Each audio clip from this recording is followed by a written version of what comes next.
Writing and graphing two variable inequalities. Today's lesson is a little bit like yesterday's, only today we're really more focused on possible solutions, being able to test solutions to inequalities. All right, so let's go ahead and read this. Sam purchased X cans of cola at $2 each, so I'm going to say 2X, and Y cans of juice at $3 each, so 3Y. He spends at most $12, not including tax. That just means we're really not worrying about tax. Write and graph the inequality to represent the solution set for the number of bottles of cola and bottles of juice that Sam purchased. So your inequality here, well, you're buying $2 colas, but you're not sure how many, so you're just going to say X cans, plus $3 juices, and we don't know how many, so we're just saying Y, is at most $12. So what inequality represents at most? And I want you guys to think about it. Whatever this is, when we put numbers in there, 12 needs to be the most. So all of this needs to be what compared to 12? If 12 is the most, it needs to be less than 12 or possibly equal to 12. All right, so less than or equal to 12. Now, if we want to graph this thing, we have to get Y by itself. But I'm going to skip that for just a second, and I want to focus on the next part. Circle all combinations of cola and juice that Sam could purchase. And remember, however much he purchases, the total cost of it needs to be less than or equal to $12, right? Because 12 is the most. Let's take a look here. If he purchases one can of cola, okay, well that's $2 each, right? So 2 times 1 can of cola, plus $3 for each juice, and he's buying 2 juices in this option. Is that less than 12? Well, let's see. 2 times 1 is just 2, and then we're going to add 3 times 2, which is going to cost a total of $8. Okay, is 8 less than or equal to 12? Yeah, it is, right? Remember, we're looking for less than or equal to 12. All right, this one works. Let's look at the next one. $2 for each can of cola, and I'm going to buy 4 in this option. Plus $3 for each juice, and this one's only having me buy 1 juice. So how much is that going to cost? Well, let's see. 2 times 4 is 8. Right, plus 3 times 1. Let's see here. This is going to cost me a total of $11. And 11 is also less than or equal to 12. So this one works. The next one. $2 for each cola, and I'm buying 5 and 2 juices. That's going to be, I think, 16. Let's double check. 2 times 5. And we're adding 3 times 2. This is going to give us a total of 16. 16 is more than we want, right? That's going to cost too much money, so we don't want option C. And then on the last one, 2 times 2, and we're buying 6 juices, so 3 times 6. Yeah, that's going to be too much again, but let's just double check. 2 times 2 plus 3 times 6. All right, and this is giving us a total of $22, which, like I said, is too much. All right. So these are just a couple of random solutions that we tested to see which ones work. So if you guys are ever tested like this, remember, all you got to do is plug in the numbers they give you to that formula that you either have to write or perhaps you were given. The next question is really important. Are these all the possible combinations Sam can afford? Well, that question is kind of hard to understand unless maybe we have a graph. So I do want to graph this thing to kind of show you what we're talking about here. And if we're going to graph it, I really want Y by itself. So I'm going to just take those few steps to get Y by itself. I'm going to start by getting rid of 2X. So I've got 3Y is less than or equal to 12 minus 2X. Then I'm going to divide everything by 3. So I've got Y is less than or equal to 4 minus 2 over 3X. So on my graph, we're going to start at my y-intercept, which is 4. We're going to go down 2 over 3, down 2 over 3. All right, now this is going to be a solid line because we have that or equal to symbol.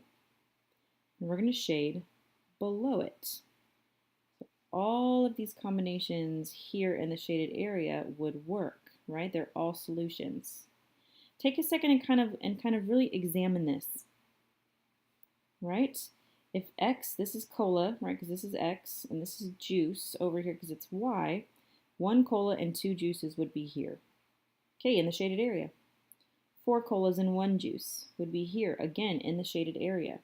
So are these all the possible combinations, these A, B, C, D? No, because I could have 1 cola and 1 juice, or 2 colas and 1 juice, or 3 colas and 1 juice, or 2 colas and 2 juices. Do you see kind of what I mean there? There are a bunch of different options that we have because anything in the shaded area works for this. Any of these combinations Sam can afford because any of these combinations are solutions. So really keep in mind that solutions are any combination of x's and y's that make your inequality true. Let's look at the next one. Michael spent less than $15. Right off the bat, I'm super happy because less than $15, I get to write less than 15. All right, at the office supply store, he purchased blue ink pens for $2 each and yellow highlighters for $3 each.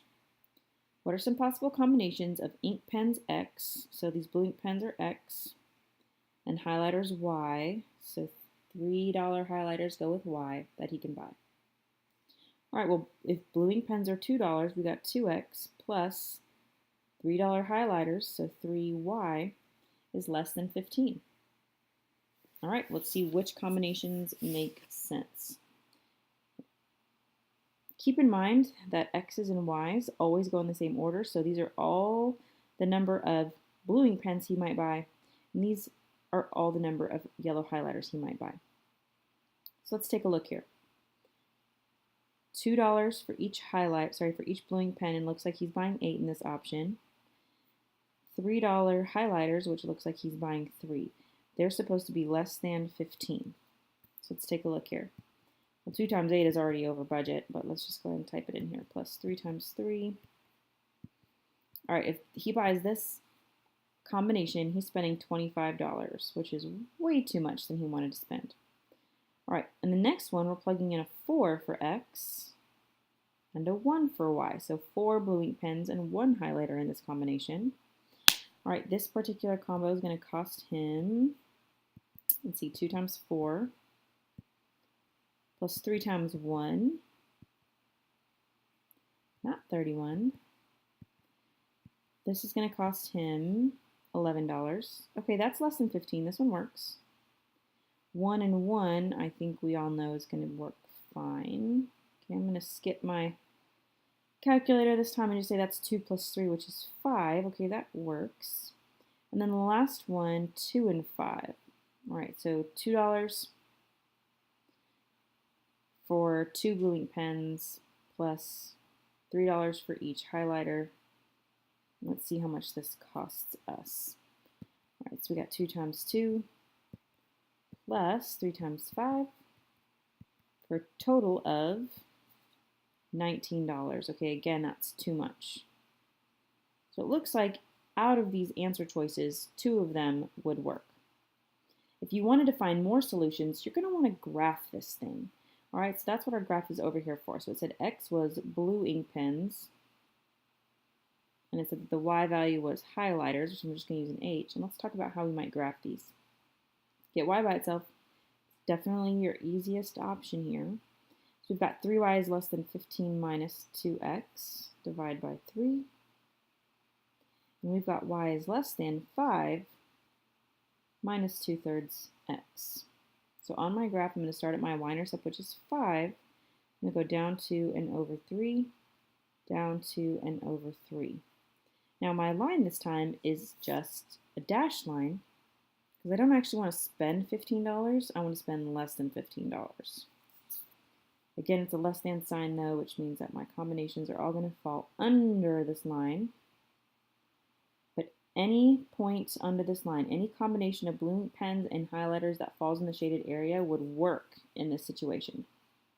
So if we're going to list one more combination Michael can afford, well, we already said 4-1 works, and we said 1-1 works.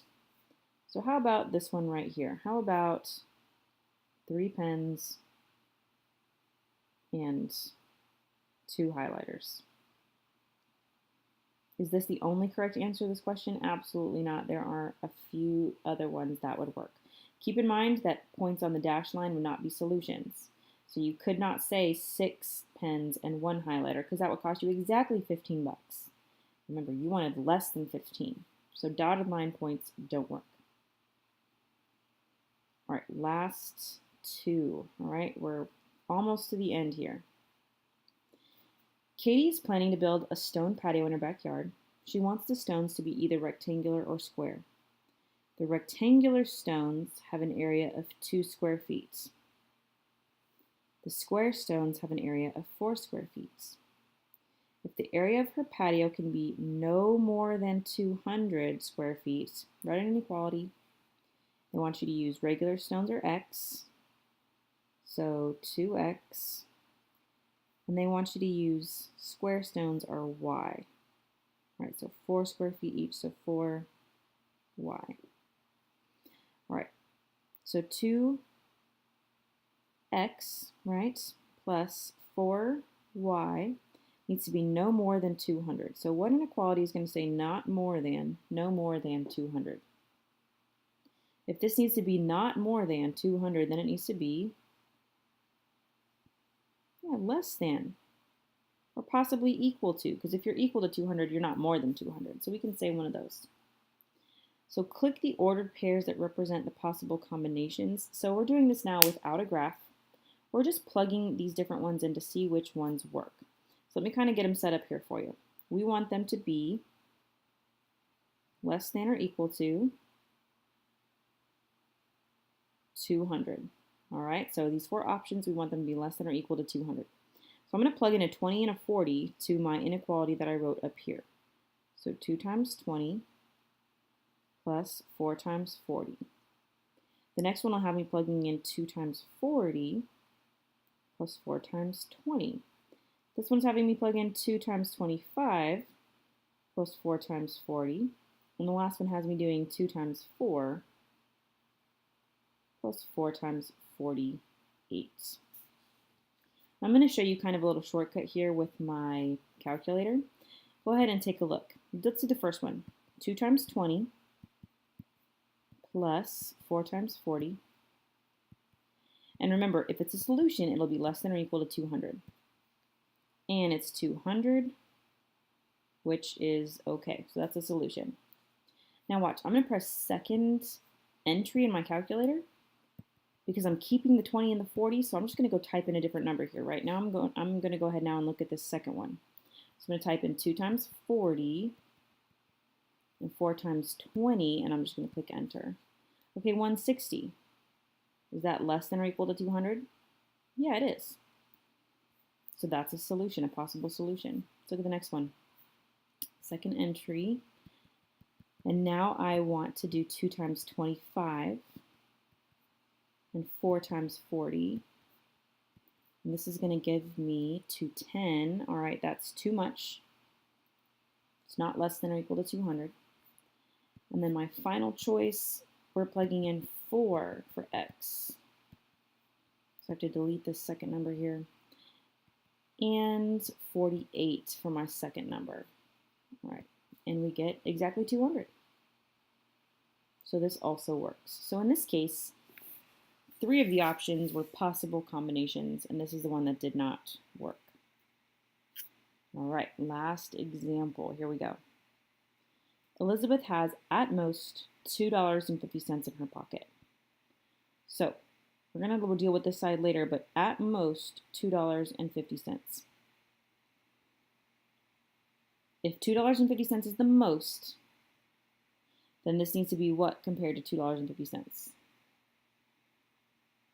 Less than or equal to $2.50, right? If this is the most, then we're talking about this side being less than or equal to that.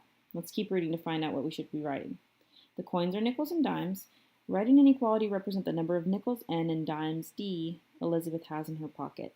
All right, guys, this requires us to remember that 0.05 is what we write with nickels, right? 5 cents for every nickel, plus 0.10 for every dime. In other words, 10 cents for each dime.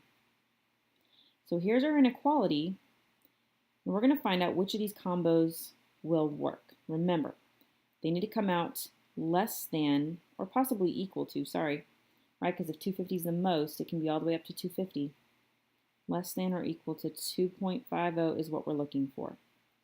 So this first combination, we're going to do 0.05 times 16 plus 0.10 times 17. The next one will have us doing 0.05 times 20 plus 0.10 times 15. Over here we're going to do 0.05 times 20 plus 0.10 times 15. And then we got one more to look at, and that's going to be 0.05 times 17 and 0.10 times 16. All right, let's find out which of these are less than or equal to 200. First things first, we have to type in our new inequality, so let's clear this out. We got 0.05 times 16, and we're going to add 0.10 times 17. And remember, if this is a solution, it's going to be less than or equal to $2.50, which it is exactly $2.50. So this is a possible solution. Let's look at the next one. And I'm going to do my trick here of second enter, so I can just go ahead and edit. All right, this one's having me do 20 nickels, and it's having me try ooh, look at that, it almost got me. Did you guys see that? It almost got me right here. 20 is the dimes. So the number with the 0.10 should be 20. The number with the nickels should be 15. That was a close one. All right, type it in, and we get 275. I guess it didn't work anyway. 275, which is too much. So not this one. All right, over here, let's see, 0.05 times 20. Right, 20 nickels and 15 dimes is going to add up to $2.50. 2.5. All right, so I guess that is a possible combination. And we've got one more to check. 17 nickels and 16 dimes. And we're going to get $2.45, which again is less than or equal to 2.5. So we have 3 possible combinations that worked. All right, y'all, just to highlight today's lesson, please make sure when you're writing your inequality, you're paying attention to what number gets what variable. Pay attention to the inequality that you're writing. Think about it in context. Remember that if you're testing solutions, you have a whole bunch of them that you can find from the graph, but if you just want to plug in points, that also usually works. All right, good luck.